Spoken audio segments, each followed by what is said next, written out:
أما بعد فقد قال الله تعالى في كلامه المجيد. أعوذ بالله من الشيطان الرجيم. بسم الله الرحمن الرحيم.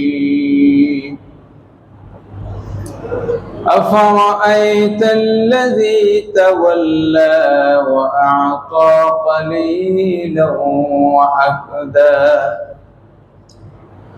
إن الله وملائكته يصلون على النبي يا أيها الذين آمنوا صلوا عليه وسلموا تسليما. اللهم صل على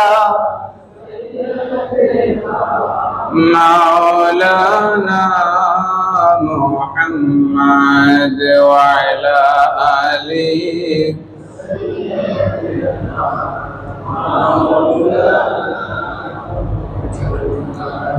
আল্লাহ তুমি দয়া করো, নসিব করো মদিনা।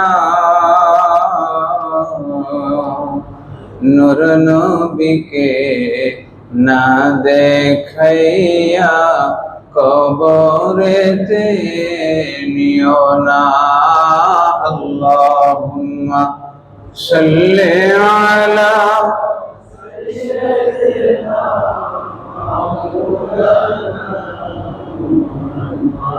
وعلى آل سيدنا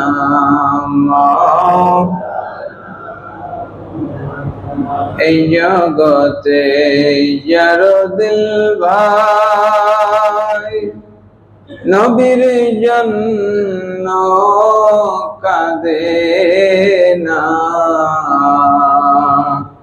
রোজ হাসরের মাঠে তারা নবীর দেখা পাবে না। আল্লাহুম্মা সাল্লি আলা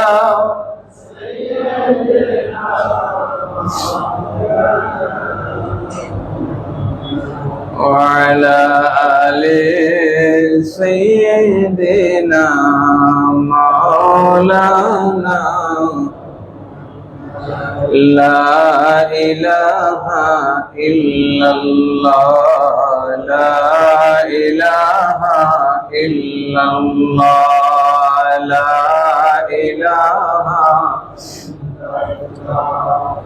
لا إله إلا الله لا إله لا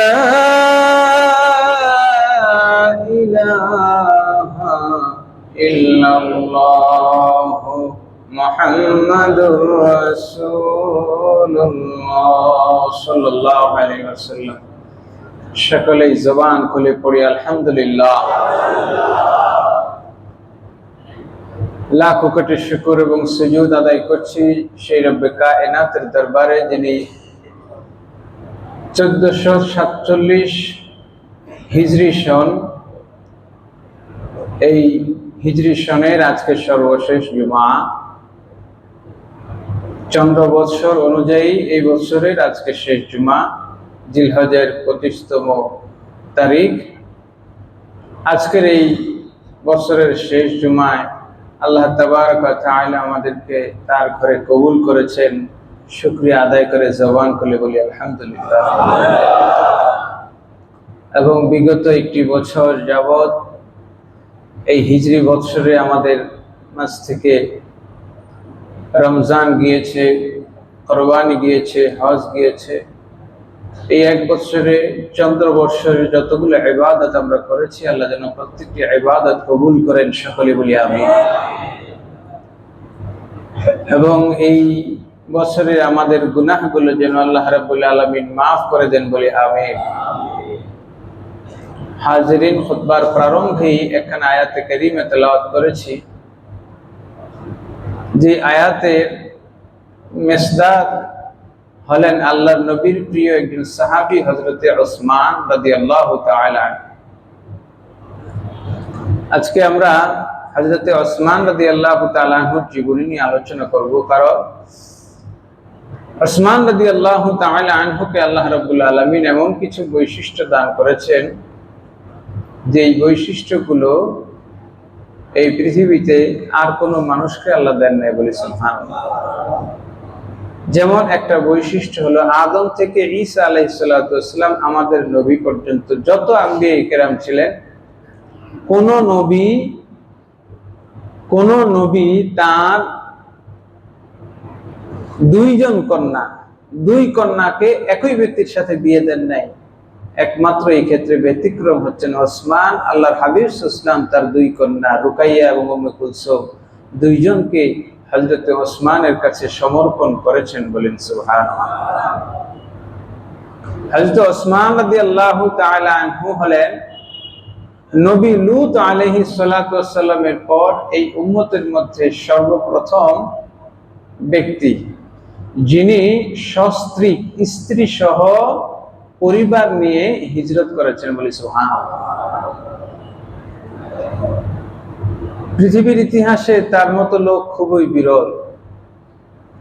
তিনি এমন একজন দানশীল ব্যক্তি যার দানের অবদান ১৫০০ বছর পর্যন্ত আজও মদিনায় বিদ্যমান। আল্লাহ চাহে তো কিয়ামত পর্যন্ত বাগে ওসমান বিদ্যমান থাকবে এবং সেখান থেকে সারা বিশ্বের মুসলমান উপকৃত হবেন, বলেন সুবহানাল্লাহ। সেই ব্যক্তির জীবনী নিয়ে আলোচনা করব। তার জীবনীর অনেকগুলো দিক আছে, যে দিকগুলো একজন শাসক, একজন নাগরিক, একজন ব্যক্তি, একজন পুরুষ কিংবা একজন যুবক হলেও প্রত্যেকের জন্য অনুসরণীয়, বলি সুবহানাল্লাহ। আমার আল্লাহর হাবিব সাল্লাল্লাহু আলাইহি ওয়াসাল্লাম বলেন, আসহাবি কান নুজুম বিআইহিম ইহতাদাইতুম ইহতাদাইতুম। আমার এক একজন সাহাবী তোমাদের সকলের জন্য, জগৎবাসীর জন্য আকাশের নক্ষত্র তুল্য। আকাশের নক্ষত্র দেখে যেমনি ভাবে দিকহারা নাবিক গভীর অন্ধকারে, গভীর সমুদ্রে পথের দিকের দিশা পায়, ঠিক তদ্রূপ যে কোনো সাহাবীকে অনুসরণ করবে একজন পথভ্রষ্ট, পথ ভোলা মানুষ, গুমরাহী মানুষ পথের দিশা পাবে, বলি সুবহানাল্লাহ। সেই ওসমান রাদিয়াল্লাহু তাআলা আনহু, যাকে বলা হয় জিন্নুরাইন, দুই নূরের অধিকারী। তা আল্লাহ সুবহানাহু ওয়া তাআলা কোরআনে কারীমে তার মতো ব্যক্তিত্বের প্রশংসায় আল্লাহ পাক রব্বুল আলামিন সূরা তাওবায় 20 নম্বর আয়াতে বলেন, আল্লাযীনা আমানু ওয়া হাজারু ওয়া জাহাদু ফি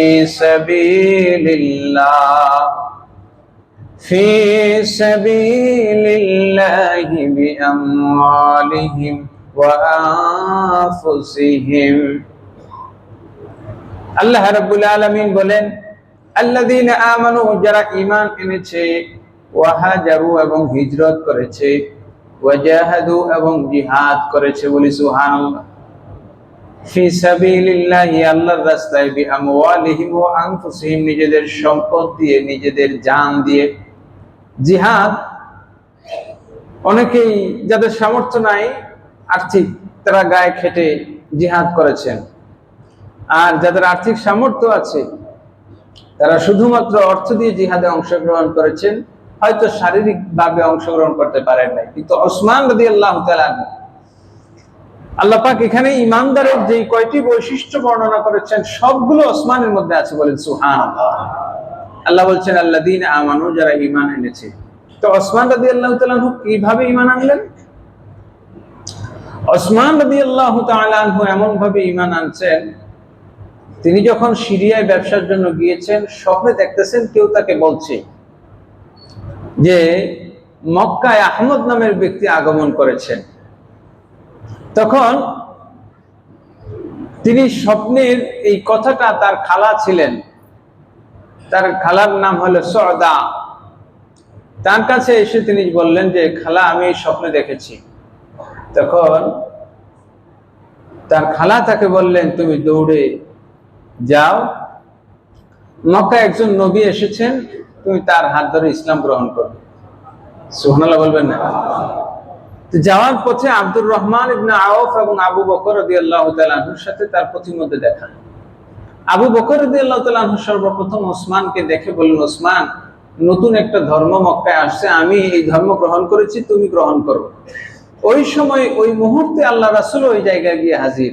আল্লাহ রাসূল সাল্লাল্লাহু আলাইহি ওয়াসাল্লাম গিয়ে ওসমান রাদিয়াল্লাহু তাআলা আনহুকে শুধু একটি কথাই বললেন, ওসমান, আবু বকর যা বলে তুমি তার কথা মেনে নাও। সুবহানাল্লাহ।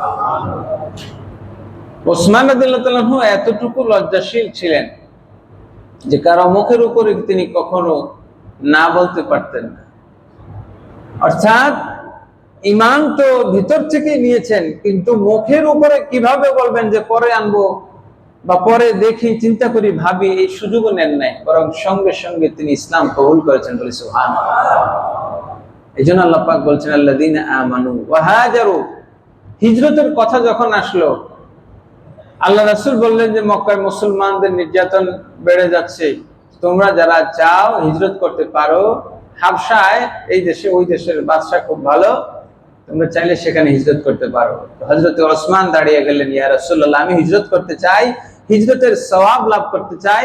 তিনি আল্লাহ রাসূলের কন্যা রুকাইয়া নিজের স্ত্রীকে নিয়ে রওনা করলেন। বলেন সুবহানাল্লাহ।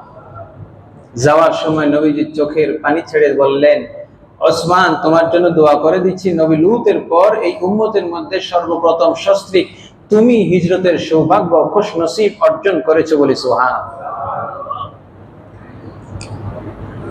তো হযরত ওসমান রাদিয়াল্লাহু তাআলা আনহু তার জীবনের প্রত্যেকটি দিক আমাদের জন্য শিক্ষণীয়। হযরত আনাস রাদিয়াল্লাহু তাআলা আনহুকে, ছোট সাহাবী, তাকে দিয়ে আল্লাহর হাবিব সাল্লাল্লাহু আলাইহি ওয়াসাল্লাম কিছু একটা তার কন্যা রুকাইয়ার কাছে পাঠাইলেন। তো ওসমান রাদিয়াল্লাহু তাআলা আনহু এবং তার স্ত্রী রুকাইয়া দুইজন ঘরের মধ্যে খাটে বা খাটিয়ায় বসে আছেন। সাহাবী গিয়ে তিনি তাকায় আছেন, একবার স্বামীর দিকে তাকান, আরেকবার স্ত্রীর দিকে তাকান। তিনি বুঝতে পারতেছেন না এই দুইজন কি স্বামী স্ত্রী নাকি দুইজন ভাই বোন। অর্থাৎ তাদের চেহারার আকৃতি এত মিল।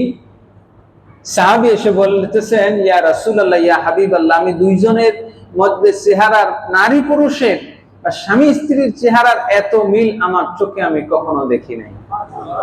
সুবহানাল্লাহ বলবেন না? এত আস্তে, এটা আজীব ব্যাপার না? শুধু কি আজীব, তারা হিজরত করে গিয়েছেন। আল্লাহ রাসূল সাল্লাল্লাহু আলাইহি ওয়াসাল্লাম হাবশায়, অর্থাৎ এই জেদ্দা সমুদ্র বন্দর থেকে নৌকায় উঠিয়ে দিলেন। আর তো দেখা সাক্ষাৎ নাই। নবীজি ওই হাবশা থেকে, আপনার আবিসিনিয়া থেকে কোনো কাফেলা আসলে খোঁজ নেওয়ার চেষ্টা করতেন। তো একজন আসলো, এসে যার কাছে আসে, এই হাবশায় এই ওসমানের কোন খোঁজখবর জানো, দেখছো?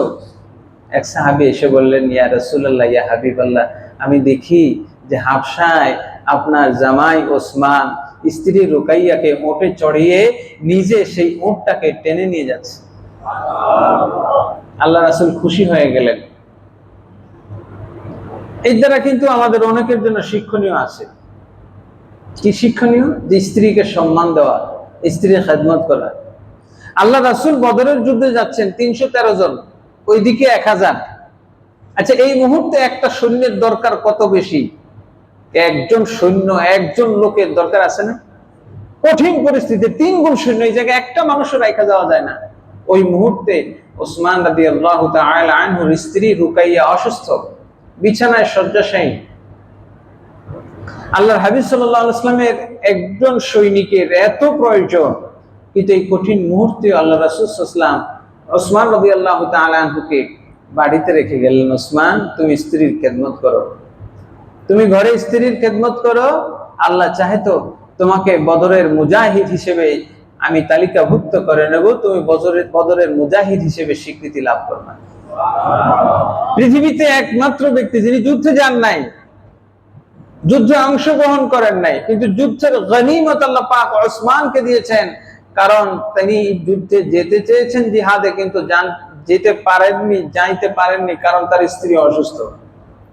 হাজরিন, এ থেকে বোঝা যায় যে আপনার ঘরে আপনার বিবি যখন অসুস্থ থাকবেন, তখন এই জিহাদ এটি কি নফল ইবাদত না ফরজ ইবাদত? কথা বলেন।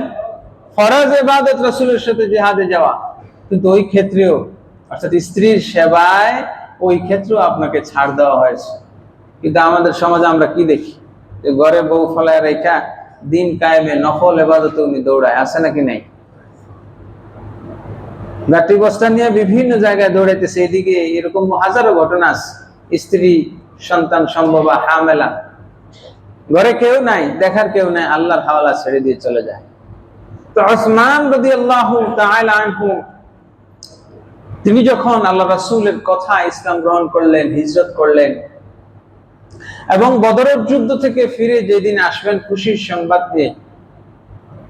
সংবাদ নিয়ে যখন সংবাদবাহক আসছেন, তিনি দেখতেছেন উসমান রাদিয়াল্লাহু তাআলা আনহু তার স্ত্রীকে কবরের মধ্যে নামাইতেছেন। বলেন সুবহানাল্লাহ। একদিকে বদরের বিজয়ের সংবাদ, আরেকদিকে স্ত্রীকে দাফন করা। মুসলমানদের জীবনটা এরকম, একদিকে ঈদের দিন, আরেকদিকে শোকের দিন। হাজরিন, তো আল্লাহর হাবিব সাল্লাল্লাহু তাআলা আলাইহি ওয়াসাল্লামের হাতে তিনি যখন ইসলাম গ্রহণ করেন, তার বয়স ছিল 30 বছর। নবীজি সাল্লাল্লাহু তাআলা আলাইহি ওয়াসাল্লামের পর হযরত উসমান রাদিয়াল্লাহু তাআলা নবীজির হাতে ইসলাম গ্রহণের পর এমন বেশি দান করতেন, তার দানের ছোট্ট একটা উদাহরণ তুলে ধরি। সূরা নাজমের মধ্যে আল্লাহ পাক বলছেন, আফরাআইতাল্লাযী তাওয়াল্লা ওয়া আতা কালিলা ওয়া আকদা। আপনি কি ওই ব্যক্তিকে দেখেননি যে কম দিয়ে বেশি নিয়ে নিল? ওই ব্যক্তি সম্পর্কে আপনি কি জানেন না? অর্থাৎ ওই ব্যক্তি সম্পর্কে আপনার মন্তব্য কি, যে কম দিয়ে বেশি নিয়ে নিল, অর্থাৎ যে অল্প খরচে বেশি লাভবান হলো। কিভাবে? উসমান রাদিয়াল্লাহু তাআলা আনহু এক চাচাতো ভাই ছিলেন, তার চাচাতো ভাইয়ের নাম হল আব্দুল্লাহ ইবনে সরা। আব্দুল্লাহ ইবনে সরা যখন দেখতে লাগলো যে চাচাতো ভাই, তখনও তার ছেলে মেয়ে অত কিছু ছিল না, রুকাইয়ার ঘরে কেউ তখনও দুনিয়া আসেন নাই, উম্মে কুলসুমের ঘরে ওবায়দুল্লাহ এসেছেন। যাই হোক, পরবর্তীতে ওনাকে 12 জন আল্লাহ সন্তান দিয়েছিলেন। তো এখন চাচাতো ভাই যদি মারা যায়, আলটিমেটলি তার কিছু একটা সম্পত্তির অংশ ভাই, চাচাতো ভাই তারা পাবে না। চাচা যদি মারা যায়, তার যদি ছেলে মেয়ে কিছু না থাকে, সেই সম্পত্তির ভাগ ভাতিজারা পায় কি পায় না? এই ভাতিজারা দেখবেন ওই চাচার দিকে, কিংবা যেই চাচার আপনার শুধু মেয়ে আছে, ছেলে নাই, তারও একটা অংশ ভাতিজারা পায়। তখন চেষ্টা করে যে ভাস্তির স্বাস্থ্য বোনের বিয়ে করা বা চাচার সাথে একটু তাল দিয়ে থাকা। তো যাই হোক, এই কারণে উসমান রাদিয়াল্লাহু তাআলা খালি সব সম্পত্তি দান করতেছেন, সব দিয়ে দিচ্ছেন, এদের কিছুই পাবো না, সব দিয়ে গেলে মারা গেলে। তখন চাচাতো ভাই বলতেছে, তুমি সব দিতেছো, তুমি তো পরে মিসকিন হয়ে যাবা, তুমি বার্ধক্য বৃদ্ধ বয়সে তোমার কে দেখাশোনা করবে? আত্মীয়স্বজন কেউ তো তোমার কাছে আসবে না, কারণ তোমার সম্পত্তি তো তোমার কাছে থাকবে না। এই যে দেখেন, উত্তরা যে ভদ্র মহিলা মারা গিয়ে আপনার বিছানায় পড়ে রইল, আমরা অবশ্যই সন্তানদেরকে এই ক্ষেত্রে দোষারোপ করব, কিন্তু এই ক্ষেত্রে বাবা মায়েরও কিছু দোষ আছে। কিছু কিছু বাবা মা সন্তানদের ক্ষেত্রে ইনসাফ করেন না, সম্পত্তিগুলো সব একজনের দিয়ে দেয়, দিয়ে দেওয়ার পর বাকি সন্তানরা আর খোঁজ খবর নেয় না। এই সমাজের এই চিত্র, এমন চিত্র আছে নাকি নাই? কথা বলেন, আছে নাকি নাই? আপনি যখন আপনার সন্তানের ক্ষেত্রে ইনসাফ করবেন না, সন্তানও আপনাকে ইনসাফ করবে না। হাজরিন, এই জন্য আমাদের সমাজের চিত্রগুলো দেখতে হবে। তো উসমান রাদিয়াল্লাহু তাআলা আনহু তিনি দান দক্ষিণা করে করে সব শেষ করে দিচ্ছেন। আত্মীয় স্বজনরা বলে, এবারটা যেভাবে খরচ করতেছে, তার উত্তরাধিকারী সম্পত্তি কিছুই পাবো না, একে একটু থামা। একজন গিয়ে বলল, চাচাতো ভাই আব্দুল্লাহ ইবনে সরাহ বলল, এত দান করো কেন, কারণটা কি? টাকা কি গাছে ধরে নাকি? ওসমান বললেন, টাকা কামাই করেছি আমি, খরচ করি আমি, তাতে তোমার কি? না, জিজ্ঞেস করলাম আর কি, বললাম আর কি, এত কেন করো? বলতেছেন, ওসমান, আমার গুনাহ বেশি, তো আমার গুনাহ বেশি, কাল কিয়ামতের ময়দানে আমি গুনাহ বহন করতে পারবো না। তার উপরে যদি এত টাকা পয়সা থাকে, এগুলো বহন করা আরো কষ্টকর। কিছু টাকা পয়সা মানুষের কাঁধে দিয়ে দেই, যাতে তারা আমার টাকা বহন করার সাথে সাথে হাসরের ময়দানে বলবো, দুনিয়ায় যেহেতু টাকা পয়সা নিয়েছো, তো কিছু গুনাহ নিয়ে যাও। সুবহানাল্লাহ বলবেন না? এবার ওই ব্যক্তি বলল, মিয়া তোমার কত মন গুনাহ আছে, অসুবিধা নাই, সব গুনাহ আমি নেব। তোমার এই বাহনটা যেটা আছে, অর্থাৎ ধরেন BMW গাড়ি বা খুব দামি গাড়িতেই তো বড় লোক চড়ে, প্রাডো গাড়িতে, তাকে গিয়ে যদি বলে যে তোমার এই গাড়িটা নিলে তোমার সব গুনাহ আমি বহন করব, আচ্ছা বলেন তো আপনি দিবেন? কখনো না। এই পাগলের পাগলামিতে আপনি সায় দেবেন না। কিন্তু আব্দুল ইবনে সরা, তিনি সাহাবী ছিলেন, তিনি তার চাচাতো ভাই ওসমান রাদিয়াল্লাহু তাআলা আনহুকে বলছেন, মিয়া তোমার কত গুনাহ আছে, সমস্যা নাই, সব গুনাহ আমার কাঁধে দিও, তো তোমার বাহনটা যদি আমাকে দিয়ে দাও, তা হাসরের ময়দানে তোমার সব গুনাহ আমি বহন করব। সুবহানাল্লাহ। ওসমান রাদিয়াল্লাহু তাআলা আনহু তিনি জানতেন, তিনি কি জানতেন না কোরআনের আয়াত, আল্লাহ বলেছেন লা তাসিরু ওয়াসিরাতুন উযরা উখরা, কিয়ামতের ময়দানে কেউ কারো বোঝা বহন করবে। এই আয়াত ওসমান জানতেন না, বরং আল্লাহর হাবিবের জীবদ্দশায় যেই কয়জন সাহাবী হাফেজ হয়েছেন, তার মধ্যে ওসমান রাদিয়াল্লাহু তাআলা একজন। বলেন সুবহানাল্লাহ। এই আয়াত জানতেন, লা তাসিরু ওয়াসিরাতুন উযরা উখরা, কিয়ামতের ময়দানে কেউ কারো বোঝা বহন করবে না। কিন্তু তারপরেও ওই ব্যক্তির মুখ দিয়ে যখন বলেছে যে তোমার যত গুনাহ আছে আমি বহন করব, তোমার বাহনটা আমাকে দিয়ে দাও, ওসমান বিন নুরাইন রাদিয়াল্লাহু তাআলা আনহু সঙ্গে সঙ্গে তার বাহনটা তাকে দিয়ে দিলেন। আর জোরে বলি সুবহানাল্লাহ। এখন আপনাদের কাছে প্রশ্ন, ওসমান রাদিয়াল্লাহু তাআলা আনহুর এই কাজটা কি ঠিক হয়েছে কি হয় নাই? আপনি আপনার বিবেক দিয়ে কষ্ট করলে হবে না। এটা ঈমানের মাপকাঠি। একজন মুসলমান আরেকজন মুসলমানকে বিশ্বাস করবে, তার কথায় বিশ্বাস করবে। এখন যদি কেউ আপনাকে বলে, কোন হুজুর বলে যে আপনি মসজিদে এত টাকা দেন, আপনার এই সওয়াব হবে, আপনারা বলেন হুজুরের প্রলাপ, হুজুর টাকা কালেকশনের জন্য বলে। এরকম ইসলামের ইতিহাসে অসংখ্য ঘটনা আছে, একজন ইমানদার আরেকজন ইমানদারকে এমন কিছু প্রত্যাশা দিয়েছে যেটার ক্ষমতা তার নাই, কিন্তু তারপরও সে দান করেছে। যেমন এরকম ঘটনা আছে বাহলুল পাগলার ঘটনা, বাদশাহ হারুনুর রশিদ, এগুলো বাস্তব ঘটনা, গল্প নয়। হারুনুর রশিদের স্ত্রী বাহলুল পাগলকে দেখতেছে যে মরুভূমির মধ্যে সে বালু দিয়ে ঘর বানাচ্ছে। এটা কিসের ঘর? এই জান্নাতের ঘর বানাই, এটা বিক্রি করবা? হ্যাঁ। বিক্রি করলে কি দিব? এটা যদি কিনো তো তুমি এর বিনিময়ে জান্নাতে প্রাসাদ পাবা। তো কত টাকা? তোমার গলার যে মুক্তার মালা আছে ওইটা দিলেই হবে। তো সঙ্গে সঙ্গে দিলেন, কিনে নিলেন। খলিফা হারুনুর রশিদ স্বপ্নে দেখতেছে, এই দিক দিয়ে কেনা বেচা হইলো, তার স্ত্রী জুবাইদার সাথে আর বাহলুলের সাথে কেনা বেচা শেষ, চলে গেছে। একজন পাগলের কথায় একজন রানী বিশ্বাস করলো। হারুনুর রশিদ বাদশাহ স্বপ্নে দেখতেছে বিশাল রাজপ্রাসাদ, লেখা আছে গেট অমুকের প্রাসাদ, জুবাইদার প্রাসাদ। তখন খলিফা হারুনুর রশিদ বললো, একটু ঢুকে দেখি না, আমার স্ত্রীর নাম যেহেতু লেখা। না, তোমার অনুমতি নেই, তুমি তো এটার মালিক না, এটা তোমার স্ত্রী। সুবহানাল্লাহ বলবেন না? পরের দিন আবার বাহলুলের কাছে গেল, আজকে একটা ঘর দাও আমারে, আমার কাছে বিক্রি করো, যা চাও তাই দেব। বলতেছে না, কালকের বেচা বিক্রিটা ছিল ঈমানের ভিত্তিতে। সুবহানাল্লাহ।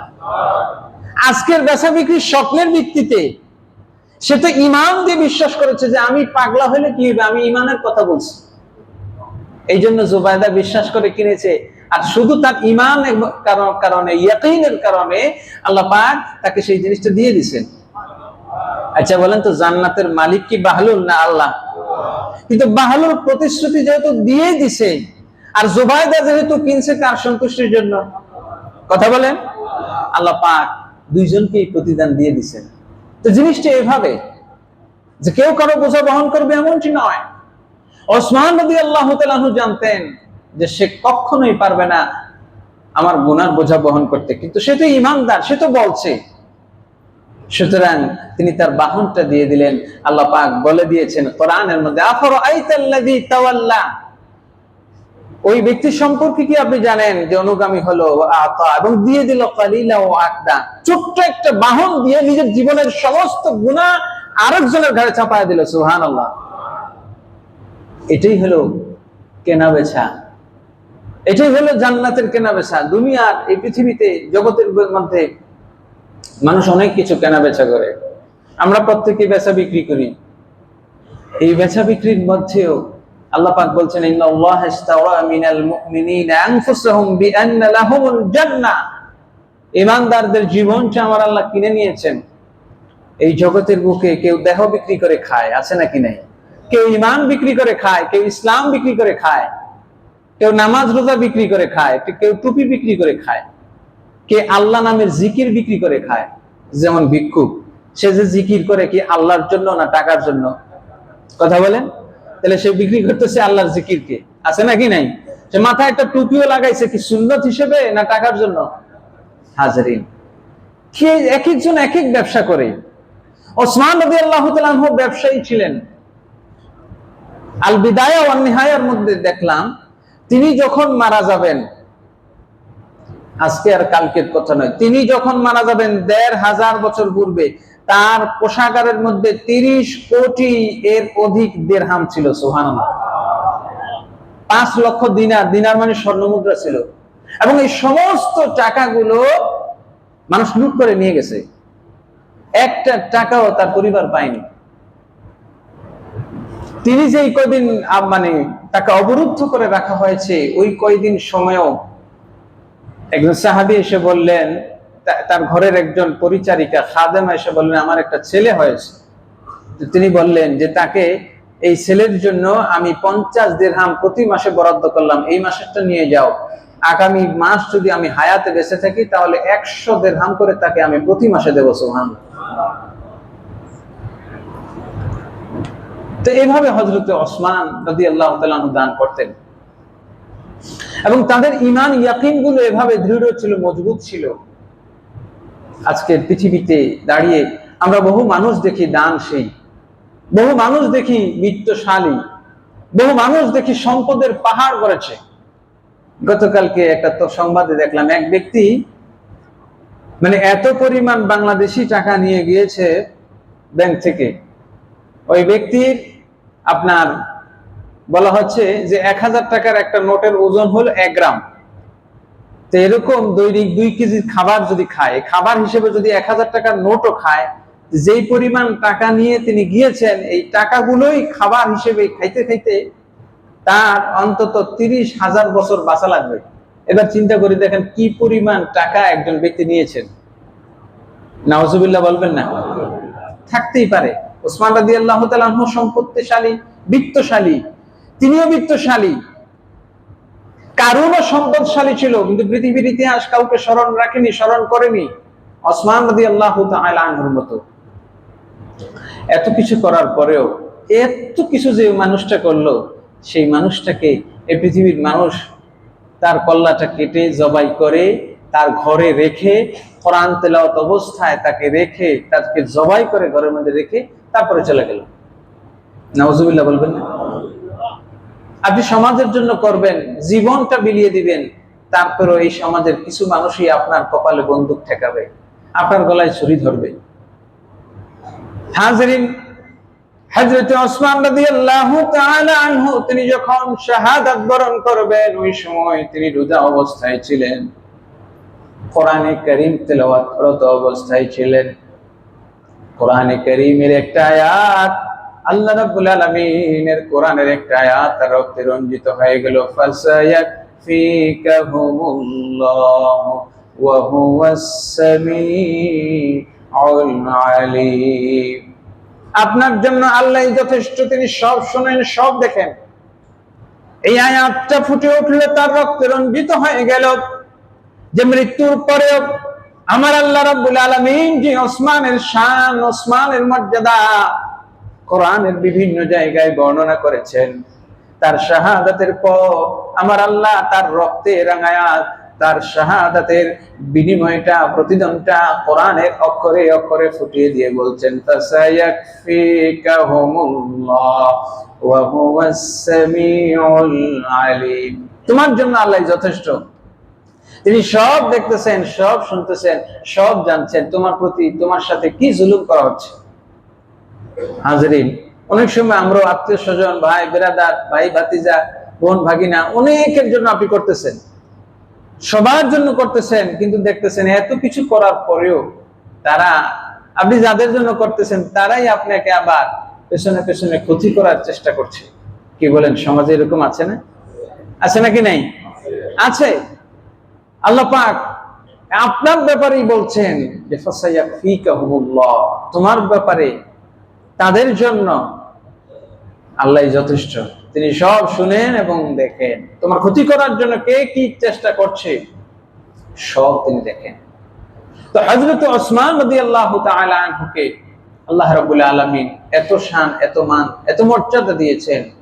পৃথিবীর মধ্যে নবীজি সাল্লাল্লাহু আলাইহি ওয়াসাল্লাম তার ব্যাপারে বলেছেন ওয়া আসদাকুহুম হায়াআন উসমান, এই পৃথিবীতে সবচেয়ে বেশি লজ্জাশীল ব্যক্তি নবীদের পর তিনি হলেন ওসমান। বলেন সুবহানাল্লাহ।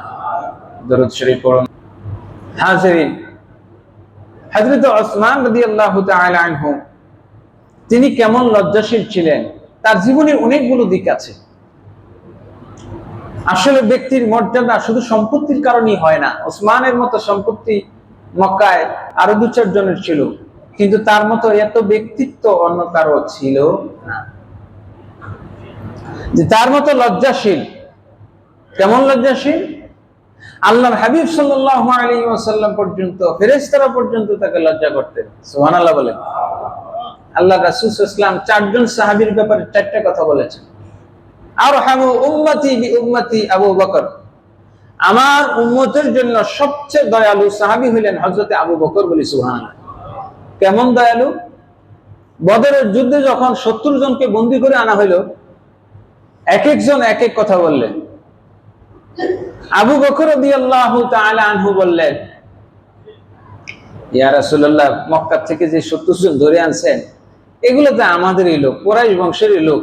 কারো চাচা, কারো ফুফা, কারো খালু, কারো মামা, কারো ভাই, কারো ভাতিজা। দরকার নাই, এদেরকে কিছু জরিমানা টরিমানা নিয়ে ছেড়ে দেন। আল্লাহ রাসূল বলেন, আরহামু উম্মতি বি উম্মতি আবু বকর, আমার উম্মতের মধ্যে সবচেয়ে দয়ালু, উম্মতের প্রতি দয়ালু হলো আবু বকর। সুবহানাল্লাহ বলবেন। ওয়া আশাদ্দুম ফি আমরিল্লাহি ওমর, এদের মধ্যে সবচেয়ে কঠিন হলেন ওমর। আল্লাহর বিধানের ব্যাপারে যিনি তার ছেলেকেও ছাড়েন নাই, মদ পানের কারণে 100 দৌড়া মারছেন, মারা গেছে, তারপরে কবরের উপর মারছেন। সুবহানাল্লাহ।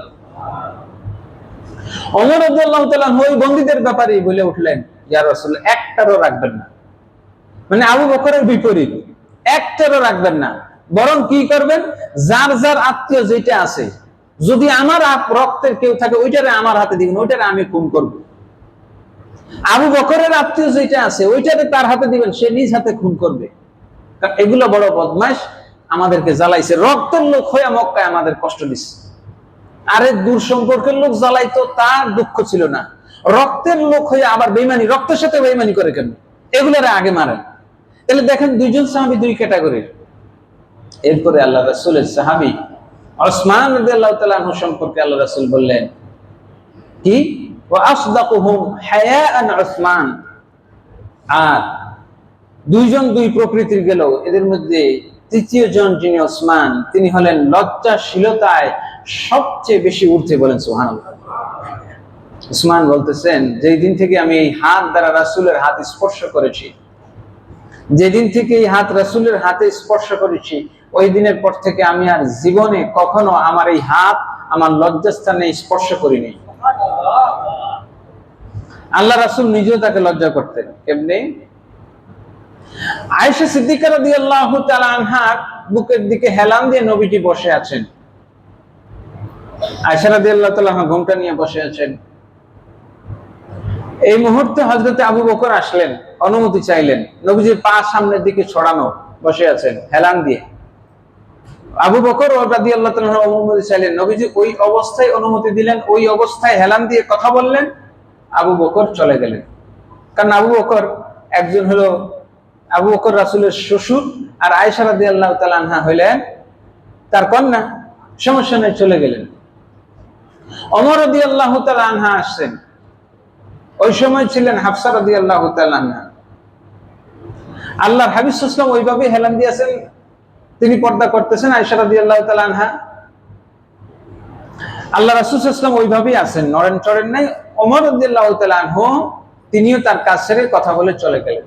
এবার দরজায় ঠক ঠক করলেন হযরত ওসমান রাদিয়াল্লাহু তাআলা। ওসমান রাদিয়াল্লাহু তাআলা ঠক ঠক করলেন, কে? ওসমান। আল্লাহ রাসূল অনুমতি দেন নাই। অনুমতি না দিয়ে আগে আয়েশাকে বলেন, আয়েশা ভিতরে যাও, আমাকে চাদর দাও, জামা দাও, পাঞ্জাবি টুপি দাও, যা আছে পোশাক পরিধান করলে। ওসমান এবার আসো। সুবহানাল্লাহ বলবেন না? কথা বললেন, ওসমান চলে গেলেন। যাওয়ার পরে মা আয়েশা রাদিয়াল্লাহু তাআলা আনহা এবার একটু খেপছেন। আমার আব্বাজান আসলো, তাও কিছু আপনি নড়াচড়া করলেন না। আমার সতীনের বাবা অর্থাৎ হাফসার বাবা আসলো, তিনিও আমার বাবার মতোই, তাও কিছু করলেন না। আর ওসমান আসলো একেবারে সেজে গুজে তার সঙ্গে দেখা করলেন। আল্লাহ রাসূল সঙ্গে সঙ্গে জবাব দিলেন, আলাম আস্তাহি মান ইয়াস্তাহিল মালাইকা, আমি কি ওই ব্যক্তিকে লজ্জা করব না যাকে দেখে ফেরেশতারা পর্যন্ত লজ্জা পায়? আল্লাহর হাবিব সাল্লাল্লাহু তাআলা আলাইহি ওয়াসাল্লাম তার লজ্জাশীলতাকে এভাবে সম্মান করেছেন, যে লজ্জাশীলতা, হায়া, শরম আমাদের সমাজে অনেকের মধ্যেই নাই। হযরত ওসমান রাদিয়াল্লাহু তাআলা আনহু তিনি বলছেন যে লজ্জার কারণে, হায়ার কারণে যেই আরব দেশে এমন কোন ব্যক্তি নাই যে 2-4 ফোঁটা মদ যার পেটের মধ্যে নাই, এমন কোন ব্যক্তি ছিল। এটা ইজি ছিল। আমাদের সমাজে যেরকম কোক, 7 আপ একদম ইজি, সবাই খায়, হুজুর বলেন মুজুর বলেন সবাই খায়। তো ওই সমাজে নাবিজ বা এগুলো একদম ইজি ছিল।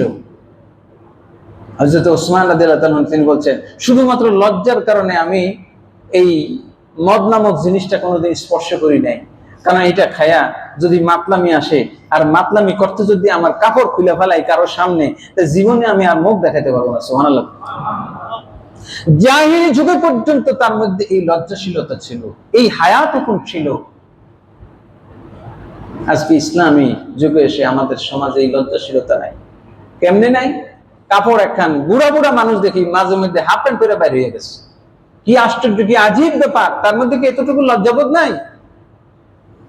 হাফ প্যান্ট পরে কি বের হয় কি হয় না? আছে নাকি নাই? আসেনি বলেন না? আছে। না হলে আমার ভুল হলে বলবেন। হাজিরিন, ওসমান রাদিয়াল্লাহু তাআলা আনহু এতটুকু লজ্জা করতেন, অথচ সেই ওসমান রাদিয়াল্লাহু তাআলা আনহু যাকে আল্লাহ সুবহানাহু ওয়া তাআলা এত সম্পত্তি দিয়েছেন, এই সম্পত্তি এগুলো বহু লম্বা লম্বা ঘটনা আছে, তার দানশীলতার কোনো শেষ নাই, কিন্তু নিজের ব্যাপারে তিনি কৃচ্ছতা অবলম্বন করতেন। দান করার ব্যাপারে এক ব্যক্তি এসে তাকে বললো যে আমার একটু ওষুধ খাওয়া লাগবে, ঘি লাগবে। ডাক্তার বলছে, হেকিম বলছে এই ওষুধটা ঘি দিয়ে খাবো। তো ঘি দিয়ে খাবো, আমার একটু ওষুধ খাওয়ার জন্য কতটুকু ঘি লাগবে? এটা তো তরকারি রান্না না, রান্না করবে না, ওষুধ খাওয়ার জন্য অল্প 250 গ্রাম 100 গ্রাম। তো ওসমান রাদিয়াল্লাহু তাআলা আনহু বললেন যে আমার ঘিয়ের একটা চালান সিরিয়া থেকে আসছে, তুমি ওই যে ওটের পিঠে যে যত ড্রাম বস্তা মশক ভর্তি চামড়ার পাত্র, বড় বড় ড্রামের মতো, চাউলের ড্রামের মতো চামড়া, এগুলো ভর্তি আছে, তো ওই পিঠে, ওটের পিঠে যে কয়টা আছে ওট সহ নিয়ে যাও। সুবহানাল্লাহ। উনি বললেন যে এটা কি প্রহসন করতেছে? আমি চাইছি এক শিশি একটু ওষুধ খাবো, ওষুধের জন্য ঘি দিবেন, এতগুলো আমি কি করব? যা করার করো। এতগুলো দিলেন কেন?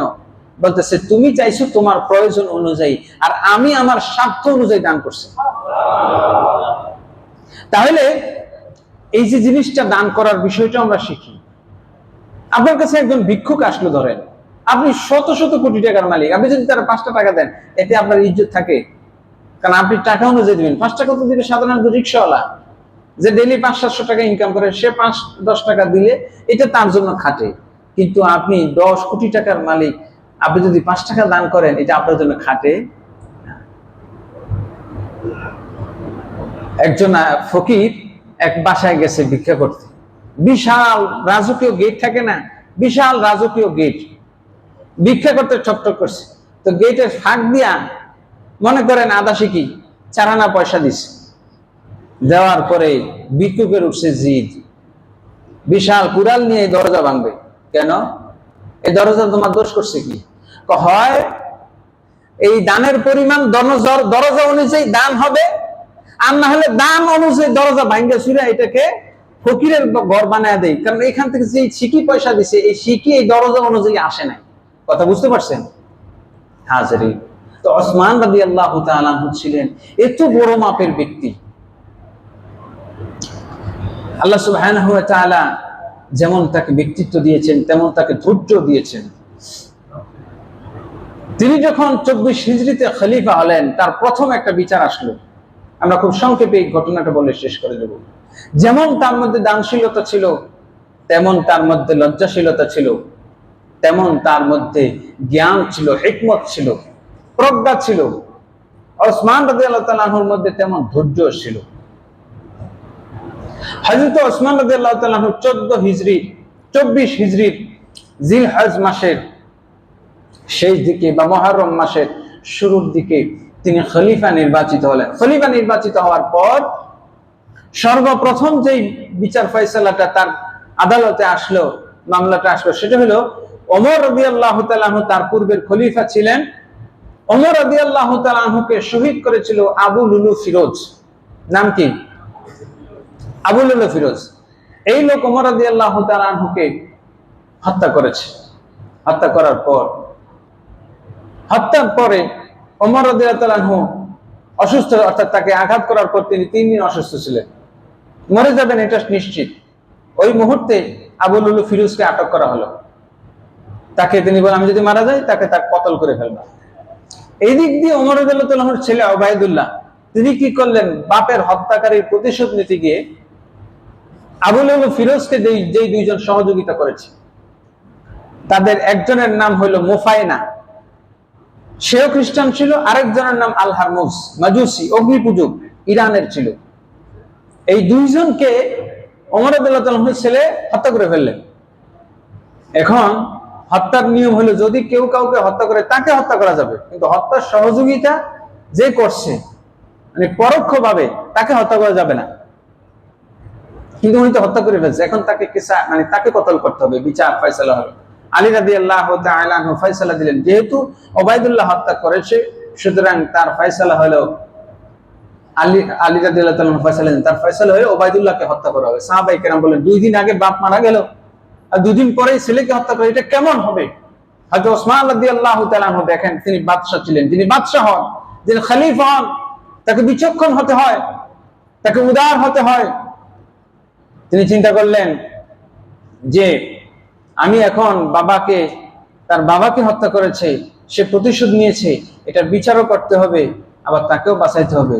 2 দিন আগে বাপ মারা গেল, এরপরে যদি আবার ছেলেরই মারা হয় তাহলে সবাই খেপবে। তিনি এবার সিদ্ধান্ত নিলেন এই দুইজনকে হত্যা করার কারণে, ওবাইদুল্লাহ যে দুইজনকে হত্যা করেছে তাদেরকে দিয়ত দিবেন। দিয়ত মানে হলো মুক্তিপণ, অর্থাৎ একজন মানুষকে মৃত্যুদণ্ড থেকে বাঁচানোর জন্য 100 লাল ওট, 100 লাল ওট মানে ওই জামানার BMW গাড়ির মতো এই হিসাব করে দেন 100টার কত কোটি টাকা বর্তমান বাজার মূল্য বা ওই সময় মূল্য হয়, দিতে হবে।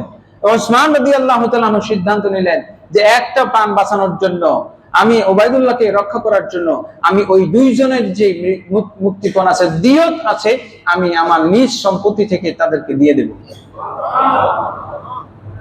এরকম উদার ছিলেন। আরেকটি ঘটনা বলে শেষ করে দিই। মুসলমানদের জাহাজ নির্মাণ, ইসলামে তখনও মুসলমানদের বিভিন্ন জায়গায় যুদ্ধে যায় কিন্তু জাহাজ নির্মাণ করেন নাই। ওমর রাদিয়াল্লাহু তাআলা আনহুকে মুআবিয়া রাদিয়াল্লাহু তাআলা চিঠি লিখছেন যে আমরা সিন্ধু, ভারতীয় উপমহাদেশ বা এরকম জাহাজে পাড়ি দিয়া যদি অন্য জায়গায় যাইতে পারি, যুদ্ধ করতে পারি, ওই দেশগুলো বিজিত হবে, ইসলাম প্রচার হবে। ওমর রাদিয়াল্লাহু তাআলা আনহু আমর ইবনুল আসকে চিঠি লিখলেন, আচ্ছা জাহাজ সম্পর্কে আমাকে একটা প্রতিবেদন দাও। আমর ইবনুল আস চিঠি লিখলেন ওমর রাদিয়াল্লাহু তাআলা আনহুকে, হুজুর, খলিফা মহাশয়, জাহাজ এমন একটা মাখলুক, এমন একটা বিশাল কাঠের মাখলুক যেটা কিন্তু ছোট ছোট পিপিলিকা উঠে, যদি একবার এই কাঠের বিশাল মাখলুকটা ছিদ্র হয়ে যায় সব ভিতরের মাখলুক মারা যাবে। অর্থাৎ তিনি এমন ভাবে জাহাজ সম্পর্কে তুলে ধরলেন যে ভয়ে আর জীবনে জাহাজে উঠবে না। একসময় ছিল না যে নৌকা উঠতো না, বিমানে উঠবে না, বয়স্ক মানুষ, হাই বিমান যদি পড়ে যায়, গাড়িতে উঠবে না, যদি অ্যাক্সিডেন্ট হয়, কিছু মানুষ এখনো দেখবেন মোটরসাইকেলে উঠেই না, যদি অ্যাক্সিডেন্ট হয়, অ্যাক্সিডেন্ট তো হয় ঠিক। তো তিনি এটা নেগেটিভ দিকগুলো তুলে ধরার পর ওমর রাদিয়াল্লাহু তাআলা বললেন যে এমন কোন বাহনে আমি মুসলমানদেরকে উঠতে দেব না যেটার মধ্যে উঠলে মরার সম্ভাবনা আছে। কিন্তু ওমর রাদিয়াল্লাহু তাআলা চলে যাওয়ার পর মুয়াবিয়া রাদিয়াল্লাহু তাআলা আবার খলিফা ওসমান হলেন, তার কাছে চিঠি লিখলেন। ওসমান রাদিয়াল্লাহু তাআলা বললেন, বাইতুল মালের টাকায় না, আমার নিজের টাকা আগে এটা পরীক্ষা করা, তৈরি করা হবে। তৈরি করার পর এটার মধ্যে আগে দেখবো এটা টিকে কি টিকে না, তারপরে মুসলমানদেরকে উঠতে দেবো। বলি সুবহানাল্লাহ। এই ছিলেন হযরত ওসমান রাদিয়াল্লাহু তাআলা। কিন্তু এতটা সত্ত্বেও সেই ওসমান রাদিয়াল্লাহু তাআলাকে শহীদ করে দেওয়া হয়েছে। 40 দিন তার ঘর অবরুদ্ধ করে রাখা হয়েছে।